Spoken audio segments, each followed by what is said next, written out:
নজর রাখবো পরবর্তী সংবাদে। চুরির ঘটনার 4 দিন পর তদন্তে পুলিশ। অবশ্য বিশালগড়ের দিকে নজর রাখছে এই মুহূর্তে, কেননা বিশালগড়ের নেতাজি নগর এলাকায় বীণা রানী দাস নামের সেই মহিলার বাড়িতে চুরির ঘটনা ঘটেছে। সেই অভিযোগ সামনে আসার পরে থানায় মামলা দায়ের করা হয়েছে এবং সেই অভিযোগ দায়ের করার পর 4 দিন পর চুরির ঘটনা নিয়ে তদন্তে নেমেছে পুলিশ।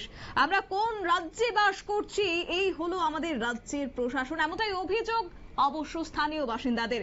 প্রশাসনের হাল এমন হলে সাধারণ মানুষ বসবাস করতে সমস্যায় পড়বে। সাধারণ মানুষের নিরাপত্তা এক প্রকার প্রশ্ন চিহ্নের মুখে, এমনটাই কিন্তু সচেতন মহলের বক্তব্য রাখছে। তবে যাই হোক, শনিবার দুপুর নাগাদ নেতাজি নগর এলাকায় বীণা রানী দাসের বাড়িতে চুরির ঘটনার 4 দিন পর তদন্তে এসেছে পুলিশ এবং গোটা ঘটনাস্থলে ছুটে যান পুলিশ। এবং এতেই বোঝা যায় যে কার্যত বিভিন্ন অপরাধমূলক ঘটনা এইভাবেই দিনকে দিন বৃদ্ধি পাচ্ছে, তাও পুলিশ প্রশাসনকে চ্যালেঞ্জ জানিয়ে, কেননা পুলিশ প্রশাসনের গাফিলতি চরমে উঠেছে, এমনটাই অভিযোগ স্থানীয় বাসিন্দাদের।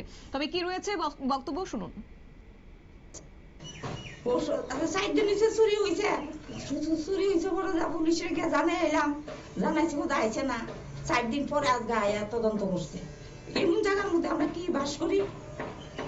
চুরে যদি কাটতে হলা মাইরা হলা, তারা তদন্ত করতো না। তারা মনে আইছে দেখতে বলে 4 দিন পরে। 4 দিন পরে এলো আপনার বাড়িতে তদন্ত করতো? 4 দিন পরে তারা ইচ্ছা করে আইছে না। কি কিনেছে আপনার বাড়ি থেকে চোরের দল? আর সোনার গয়না টয়না আছে, টাকা আছে, সব লয়ে গেছে গা।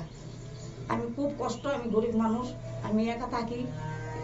একা থাকি আমি এই জিনিসগুলি বিক্রি করি না, খাই না। আমি কষ্ট করে খুব চলি।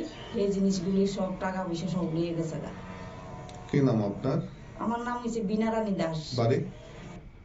আপনারা শুনলেন সেই মহিলার বক্তব্য যে চুরি হয়েছে 4 দিন অতিক্রান্ত এবং তারপরে পুলিশ তদন্তে নেমেছে। এবং সচেতন মহলেও প্রশ্ন রাখছে যে রাজ্যের কলার্স প্রাপ্ত পুলিশ বাবুরা যদি এখন এই অবস্থা হয়, তাহলে কি সত্যি অর্থের বিনিময়ে পুলিশের কাছ থেকে পার পেয়ে যাচ্ছে এই অপরাধমূলক কর্মকাণ্ডের সঙ্গে যারা জড়িত রয়েছে? সেই প্রশ্নটা তাদের রয়েছে। তবে যাই হোক, এই গোটা ঘটনা এই মুহূর্তে পুলিশ তদন্তে নেমেছে। তবে দেখার বিষয় যে আগামী দিনে অভিযুক্তদেরকে পুলিশ জালে তুলতে সক্ষম হয় কিনা। নিয়ে নিচ্ছে ছোট্ট একটি বিজ্ঞাপন বিরতি, সঙ্গে থাকুন।